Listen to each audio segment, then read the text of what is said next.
Bugun ehtimollik nazariyasini ko'rib chiqamiz. Quyidagi misolga e'tiborimizni qarataylik. Birinchi misol.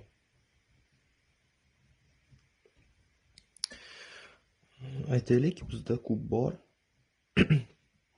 Kub raqamlangan 6 ta yoqi bor. Ya'ni 1 dan 6 gacha raqamlangan. 1 2 3 mana. 1 2 3 4 5 6. 6 ta raqam bor va bularni keling belgilab olaylik. A1 hodisa, A2 hodisa, A3 hodisa, A4 hodisa, A5 va A6 hodisalar bilan belgilab olamiz. Bular teng imkoniyatli hodisalar, chunki barchasining chiqish ehtimolligi bir xil bo'ladi.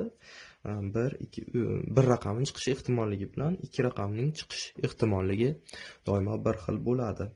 Bularni to'plam ko'rinishda ham yozib olishimiz mumkin. A1, A2, A3, A4, A5 va A6 ko'rinishida. Bularning chiqish ehtimolligi bir xil. Aytaylik, endi qulaylik yaratuvchi hodisalarni ko'rib chiqaylik. Bu hodisani A bilan belgilasak, bu hodisa qanday? Juft raqam chiqish ehtimolligi. Juft chiqish ehtimolligi qulaylik yaratuvchi hodisa deyiladi. Bularga qaysilar kiradi? A2, A4 va A6, ya'ni bular juft sonlar.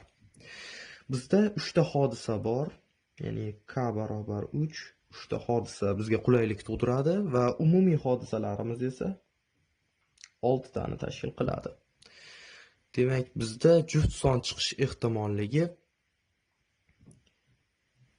P A barobar K taqsim N ko'rinishda bo'ladi va bu formulaga qo'yadigan bo'lsak 3 taqsim 6, ya'ni 1 taqsim 2 ekan. Bizda juft son chiqish ehtimolligi 1 taqsim 2 ga teng bo'ladi. Endi ikkinchi misolga e'tiborimizni qaratamiz. Teng imkoniyatli hodisa bo'lmasa-chi? Aytaylik, qopda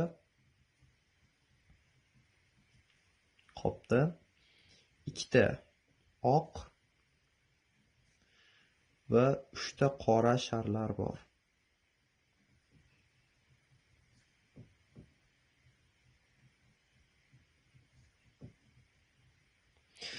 Ikkita oq, 3 ta qora. Bular teng ehtimollikka ega hodisalar emas, chunki bizda oq rang 2 ta, qora rang esa 3 ta.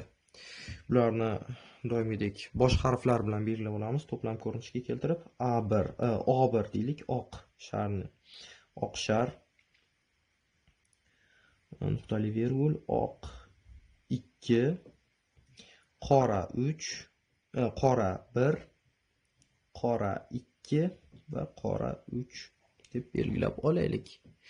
Bular umumiy holatda bizda 5 ta hodisa bor, ya'ni n barobar 5.